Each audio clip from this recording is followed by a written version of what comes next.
Hey guys, this is Versatile from Project Phoenix Media. So I wanted to do a quick PC game tutorial today, and we're going to be visiting GTA 4. I have the Steam version with the expansion pack, and I want to try out like a multiplayer mod. And there's a lot of multiplayer mods out there. Today I decided to try out something called CitizenIV or Citizen 4. I like it because you don't have to downgrade your game like some of these other multiplayer mods do. But if you want that downgrade patch file, I'll put a link in the video description to help save you some time. Otherwise, it's not required for this particular mod. And how to get started, I download the client. So it comes as a zip file. I extracted it, run the program right here. It's going to ask you where your Steam or your game copy version is located.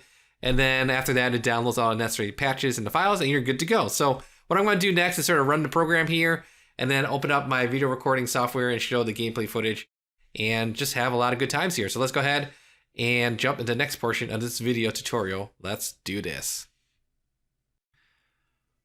All right, so we're in the game. This is what the interface looks like. You can set your username, you can set your settings. I will pick one of these servers here, like this free roam server, and just have a lot of good times. Now, during the time of day, there might be more people. Right now, I will be the only one joining it. I know some commands for this particular server. So like, for example, you press like the Y key, the chat key, and type /commands. You'll see particular commands on this particular server. This one, I know how to spawn vehicles. I don't know how to spawn like weapons per se. I'm sure there's information about that stuff online, but just for fun, I spawned this Turismo car and just sort of goofing off and just driving around.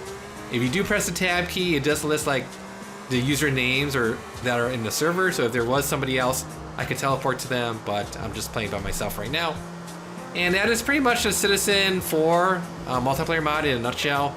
If you guys have any nitpicky questions, leave a comment here on the YouTube page. I'll get back to you as soon as possible. Once again, thank you for watching. Take care. Bye.